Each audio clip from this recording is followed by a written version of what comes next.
You've heard the long list of benefits that comes from doing exercise, but have you considered the costs? For something to be worth doing, the pros have to outweigh the cons. So today, let's take a look at a cost-benefit analysis of exercise. Let's talk about one of the most obvious drawbacks of exercise, which is time.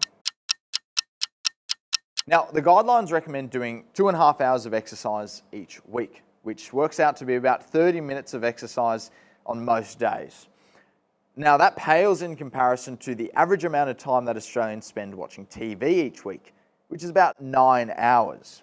So if you were to just do 30 minutes of exercise on most days of the week, that'll leave you with 23.5 hours each day for whatever other activities you want to do.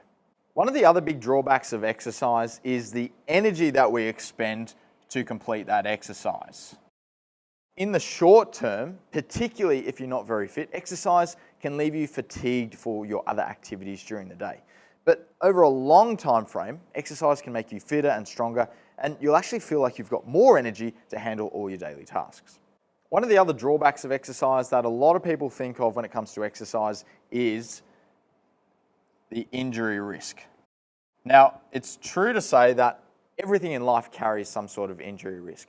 But exercise, most forms of exercise, have a very low risk of injury, particularly if we consider the lowest risk forms of exercise. So things like walking and even strength training have very low rates of injury, particularly if you're building up slowly over time and giving your body a chance to adapt.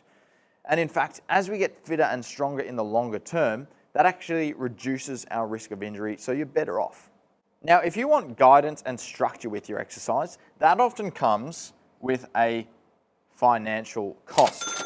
But consider that most people, whenever they sell their house, they're more than happy to pay for a real estate agent, or if they get into legal trouble, they're more than happy to pay for a lawyer. So to me, it makes sense that if you want to improve your fitness and your health and your strength, it makes sense to pay for a structured exercise program, like our 8-week Fit and Strong program, for example.